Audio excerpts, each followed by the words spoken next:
Assalamualaikum, nama saya Reski dari kelas IF 102 dengan NIM 23040101023 mata kuliah ICT Literasi. Oke, baik, langsung saja.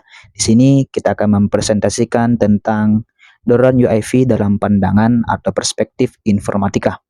Next. Dengan judul Doron UIV Unmanned Aerial Vehicle karya anak bangsa, aplikasi informatika pada alutsista pertahanan dan keamanan NKRI. Next. Apa itu drone UAV? Drone UAV atau Unmanned Aerial Vehicle adalah pesawat tanpa awak yang dapat terbang secara otonom atau dikendalikan dari jarak yang jauh, di mana drone ini memiliki berbagai kegunaan baik untuk keperluan militer maupun sipil. Next. Pendahuluan, latar belakang ya. Seberapa pentingkah peran teknologi canggih dalam bidang pertahanan dan keamanan satu negara? Peran teknologi canggih pada implementasi teknologi informasi dan komunikasi untuk bidang pertahanan dan keamanan sangatlah penting untuk menjamin kedaulatan negara kesatuan Republik Indonesia, yang dimana dinamika geopolitik dan persaingan global saat ini semakin ketat dan rumit, di mana dominasi negara atas negara lain tidak lagi berlaku dengan istilah yang kuat dialah yang menang. Justru di era sekarang lebih berlaku istilah yang kuat dan yang menguasai teknologi dialah yang mampu bertahan. Next. Saatnya kita membuka mata bahwa pertempuran kita hari ini adalah pertempuran dalam mengembangkan teknologi canggih. Contohnya adalah pembuatan dan pengembangan drone UAV Unmanned Aerial Vehicle atau pesawat tanpa awak yang digunakan dalam berbagai fungsi dan misi-misi militer, khususnya untuk mata-mata atau pengintaian. Dan hampir berbagai negara maju ya berlomba-lomba untuk menciptakan teknologi ini untuk menjaga kedaulatan negaranya masing-masing, termasuk Indonesia sendiri. Next. Contoh drone UAV karya anak bangsa itu yang pertama adalah drone D3.11, di mana Indonesia sendiri telah berhasil menciptakan berbagai inovasi termasuk drone UAV karya anak bangsa. Contohnya adalah drone D3.11 buatan PT Land Industri, yakni Induk Holding Defense.id, yang memiliki berbagai keunggulan, yakni untuk penginderaan, pemetaan, dan pengawasan wilayah teritorial dan maritim hingga misi kombatan. Next.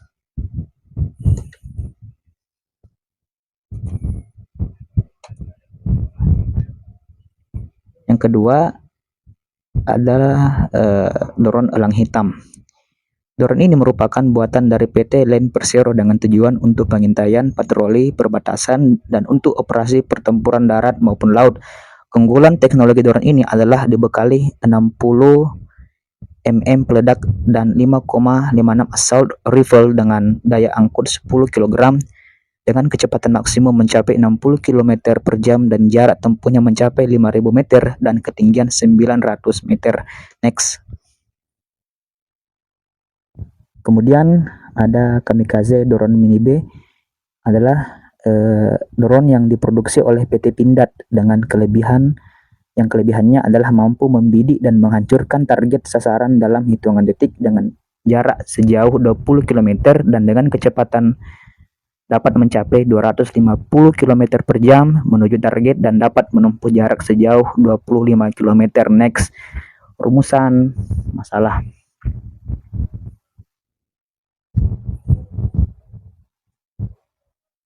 Pertama, bagaimana aplikasi informatika dan fungsi drone UAV untuk memperkuat pertahanan dan keamanan NKRI?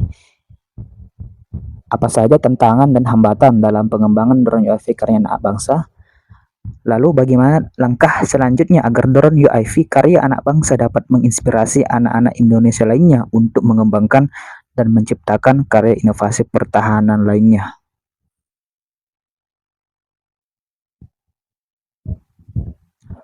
Next.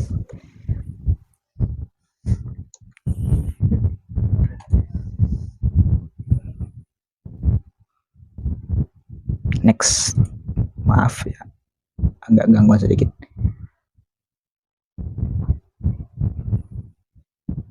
Tujuan penulisan yaitu untuk mengkaji aplikasi informatika pada drone UAV untuk berbagi misi operasi militer pada pertahanan negara, menganalisis integrasi teknologi pada drone UAV khususnya penerapan algoritma YOLO pada implementasi machine learning, atau mungkin ini masuk deep learning ya.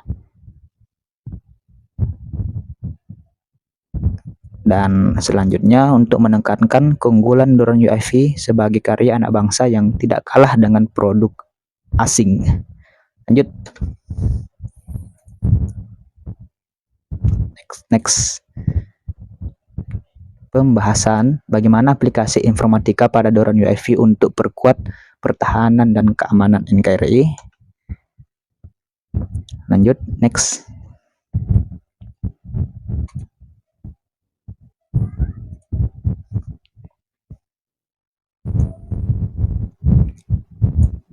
Aplikasi informatika itu gampangnya ada 3 ya. Pertama ada untuk pengumpulan data intelijen. Kedua ada dengan pengaplikasian teknologi komunikasi dan jaringan. Dan selanjutnya ada dengan menggunakan aplikasi kecerdasan buatan AI ya, termasuk machine learning. Oke, next.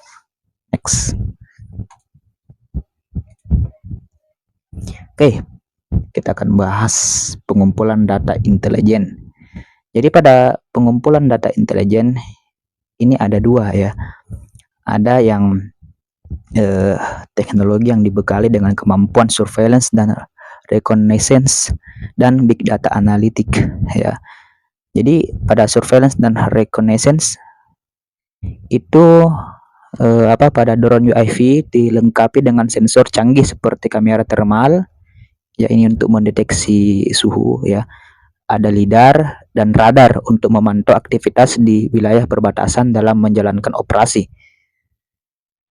Ada big data analitik ya, di mana data-data yang telah terkumpul seperti gambar, video dalam jumlah yang banyak, kemudian dia analisa dengan menggunakan AI untuk mendeteksi ancaman atau aktivitas yang mencurigakan. Next. Kamera thermal ya. Drone dilengkapi dengan kamera thermal atau perangkat teknologi tinggi yang menggunakan sensor inframerah untuk mendeteksi radiasi panas dan yang dipancarkan oleh satu objek atau makhluk hidup. Apalagi khususnya pada bidang pertahanan dan keamanan yang keunggulannya mampu bekerja pada kondisi gelap, mampu bekerja secara real time data transmission, memiliki presisi deteksi yang baik, memiliki mobilitas tinggi sehingga sangat baik untuk melakukan misi pengintaian untuk mendeteksi keberadaan musuh kendaraan, contohnya seperti kendaraan yang panas, dan untuk melakukan berbagai pengawasan khususnya di daerah perbatasan konflik. Lanjut. Kemudian di sini ada lidar ya. Lidar, light detection and ranging pada drone UAV.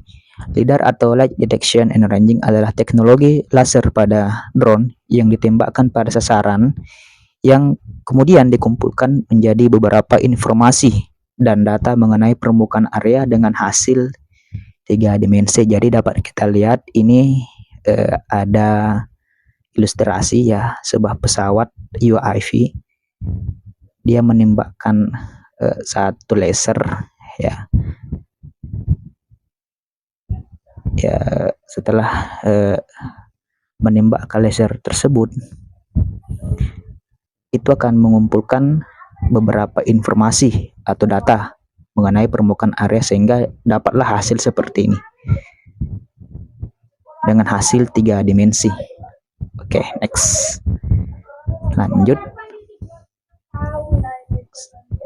Selain kamera thermal, lidar, juga ada radar ya.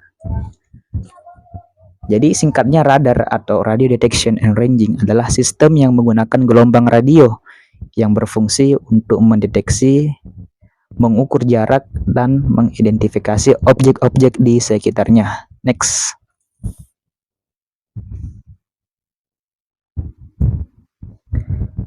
Contoh dan fungsi radar drone untuk pertahanan militer, yakni salah satunya adalah radar SAR ya, Synthetic Aperture Radar. Radar SAR merupakan radar dengan teknologi gelombang mikro untuk mengambil gambar di permukaan bumi dengan resolusi yang tinggi.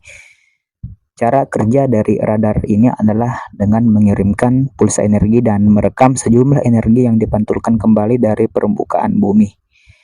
Di mana juga radar ini ya fungsinya pertama untuk pemetaan medan, kedua mendeteksi perubahan lingkungan, yang ketiga mencari target yang bersembunyi. Oke, next.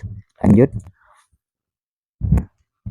Selain kemampuannya dalam pengumpulan data intelijen juga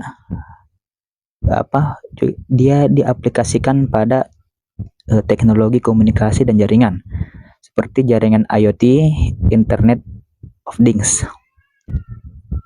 Drone UAV dilengkapi dengan jaringan IoT untuk berbagi data secara real time dengan pusat komando dan meningkatkan koordinasi operasi militer. Kemudian ada komunikasi enkripsi ya. Dia menggunakan teknologi enkripsi tingkat tinggi sehingga kita dapat memastikan bahwa drone dapat dikendalikan dan digunakan berkomunikasi dengan baik dan tentunya aman dari peretasan hacker ya. Lanjut.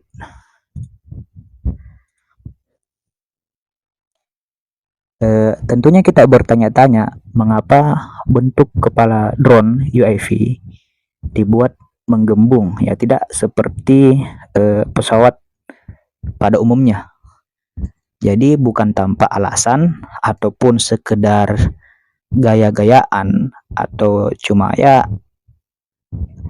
sekedar desain, melainkan ternyata di dalam kepala drone UAV itu terdapat piringan berbentuk parabola atau antena komunikasi satelit yang dibutuhkan drone untuk relay antara unit drone dengan stasiun pengendali sehingga drone mampu dikendalikan dari jarak yang sangat jauh dan mampu terbang di daerah yang terpencil, tentunya berkat adanya perangkat IoT seperti antena komunikasi dan satelit untuk saling terhubung, atau drone mampu beroperasi dengan baik selama masih ada koneksi internet dari satelit. Contohnya saya berada di Makassar nih. Kemudian drone UAV ini ada di Jakarta semisal, mampu saya kendalikan karena dilengkapi perangkat IoT yang canggih dan jaringan satelit. Next. Oke, setelah menyinggung aplikasi pengumpulan data intelijen maupun teknologi komunikasi seperti IoT, juga pada drone UAV menggunakan atau tidak terlepas pada aplikasi kecerdasan buatan dan machine learning. Yang pertama ada autonomous navigation. Dengan teknologi artificial intelligence, drone dapat melakukan misi secara mandiri, termasuk patroli di area perbatasan tanpa harus diintervensi oleh kendali manusia. Jadi sekarang sudah sangat canggih ya, teknologi sudah semakin maju. Jadi mau tidak mau apa-apa harus dilengkapi dengan AI ya. Selain itu juga ada object recognition. Dengan algoritma pembelajaran mesin memungkinkan drone untuk mengenal objek tertentu seperti kendaraan militer milik musuh ya, kendaraan militer asing ataupun kapal ilegal. Lanjut.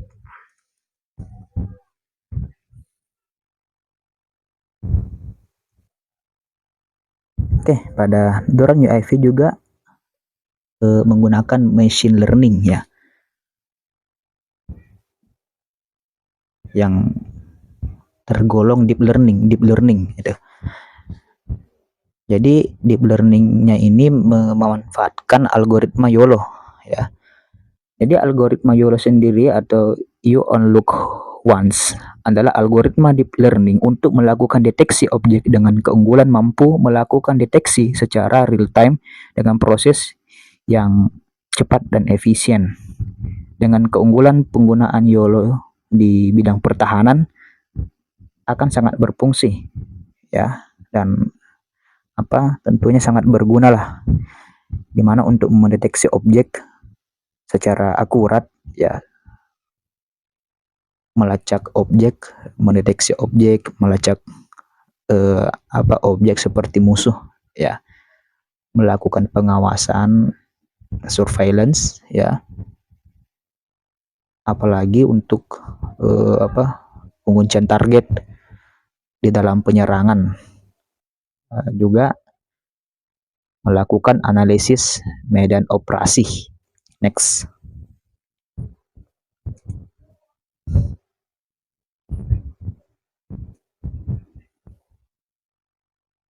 Selanjutnya, apa saja tantangan dan hambatan dalam pengembangan drone UAV karya anak bangsa? Yang pertama, keterbatasan anggaran. Pembuatan drone UAV dengan fitur yang lengkap tentunya membutuhkan anggaran atau ongkos yang terbilang mahal ya, tidak sedikit ya. Mulai dari biaya pembuatannya, biaya pengujiannya, maupun biaya untuk diproduksi secara massal. Yang kedua, SDM yang terbatas.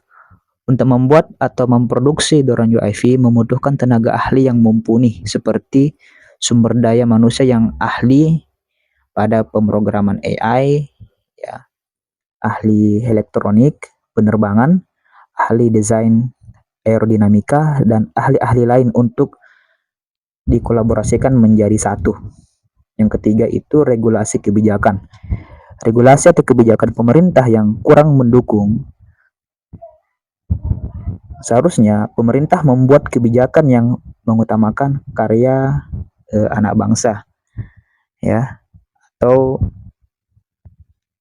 pemerintah harusnya berfokus memberikan pelatihan dan pembinaan pada SDM sehingga kita tidak bergantung terus terhadap produk impor yang menyebabkan negara kita tidak bisa untuk mandiri.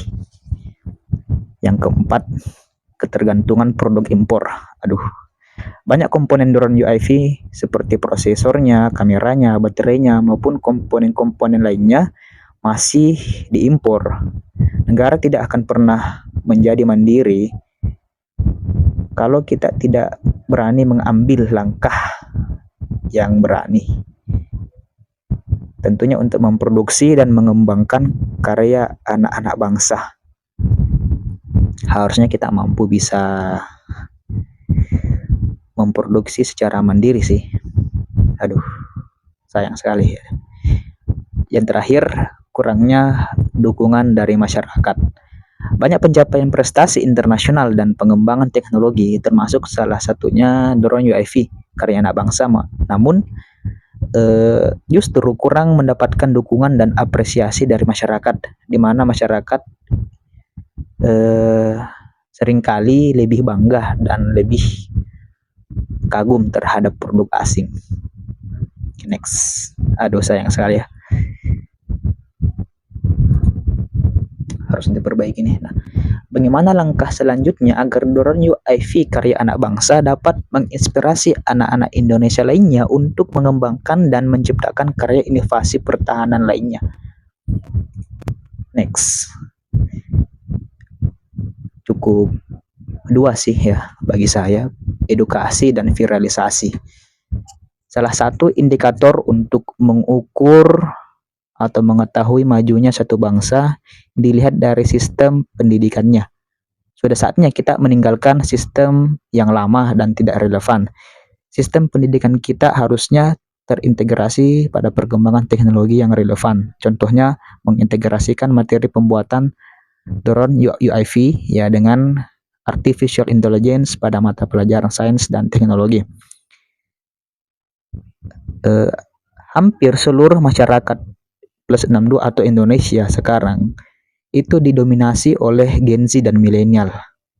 Ya, platform sosmed seperti TikTok, YouTube, Instagram, X dan lain-lain hampir eh, menjadi kebutuhan utama atau sudah menjadi, ya, sudah tidak bisa lepas lagi 24 jam bahkan hampir.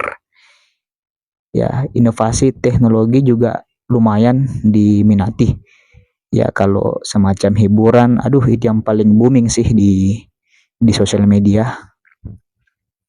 Inovasi teknologi juga, walaupun ya tidak serame konten-konten hiburan gitu.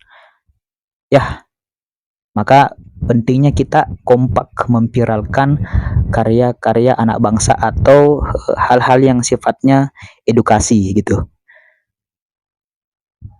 Bagi saya, ketika edukasi dan viralisasi bersinergi bersatu, maka akan membuka poin-poin yang lain gitu loh. Seperti adanya pembentukan komunitas edukasi. Ya, jadi pemuda-pemudi Indonesia dari Sabang sampai Merauke itu dapat saling bersilaturahmi, ya, mendapatkan teman-teman baru karena bergabung pada satu grup dengan minat yang sama.